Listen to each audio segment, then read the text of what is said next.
Hello bachcho, let us read this given question. So the given question says that 50 gram of oxygen at NTP is compressed adiabatically to a pressure of 5 atmosphere. The work done on the gas if gamma is 1.4 and R is 8.31. तो देखिए बच्चों हमें ये बताया जा रहा है जो ऑक्सीजन है वो हमने नॉर्मल टेम्परेचर प्रेशर पे क्या कर दिया एडियाबैटिकली कंप्रेस्ड कर दिया है। अब जैसे ही हमने उसको एडियाबैटिकली कंप्रेस किया तो उसका प्रेशर चेंज हो गया और वो हमें मिल गया 5 एटमॉस्फेयर।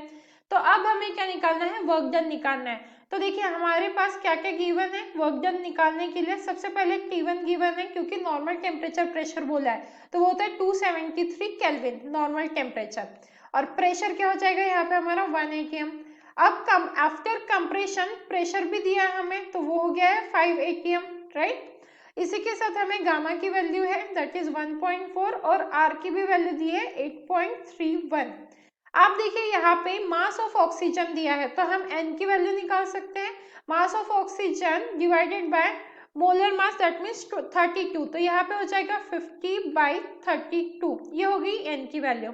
अब देखिए क्योंकि यहाँ पे क्या बोला गया है कंप्रेस्ड एडियाबैटिकली, मतलब यहाँ पे क्या है एडियाबैटिक कंप्रेशन है, राइट। तो यहाँ पे हम लिख देंगे एडियाबैटिक कंप्रेशन।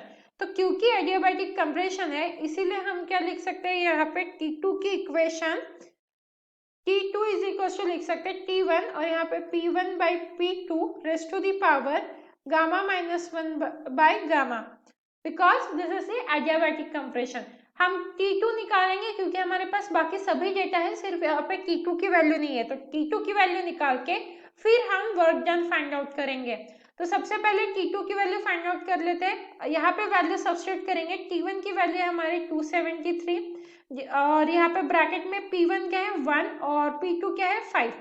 गामा की वैल्यू हमारे पास 1.4 -1 और यहाँ पे आ जाएगा 1.4।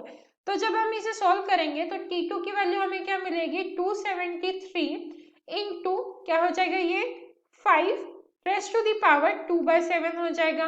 अब हम इसे आगे फर्दर सॉल्व करेंगे तो हमें मिलेगा 273 इंटू 1.584, तो अल्टीमेटली इसका आंसर आ जाएगा 432.38 केल्विन, राइट। तो ये आ गई T2 की वैल्यू। बट हमें तो वर्क डन फाइंड आउट करना था, तो work done is equal to होता है NR divided by gamma -1 in bracket T1 minus T2। ये फॉर्मूला होता है हमारा वर्क डन का। अब हमारे पास सभी वैल्यूज है, जस्ट हमें सब्स्टिट्यूट करके आंसर फाइंड आउट करना है। n की प्लेस पे हमें क्या डालना है 50/32, तो ये n डाला हमने 50/32 इंटू r की वैल्यू डाल देंगे वो है 8.31 divided by gamma -1 that means 1.4 -1। अब क्या हो जाएगा T1 की क्या वैल्यू है हमारी 273 माइनस T2 की वैल्यू है यहाँ पे 432.38। तो हम इसे कैलकुलेट करके work done easily find out कर सकते हैं। तो यहाँ से हम जब कैलकुलेशन करेंगे तो हमें आंसर मिलेगा -5173 जूल्स। तो आप ऑप्शन चेक करोगे तो ऑप्शन ए है वो परफेक्टली मैच कर रहा है। So this is the final answer and I hope you understood it well. All the best.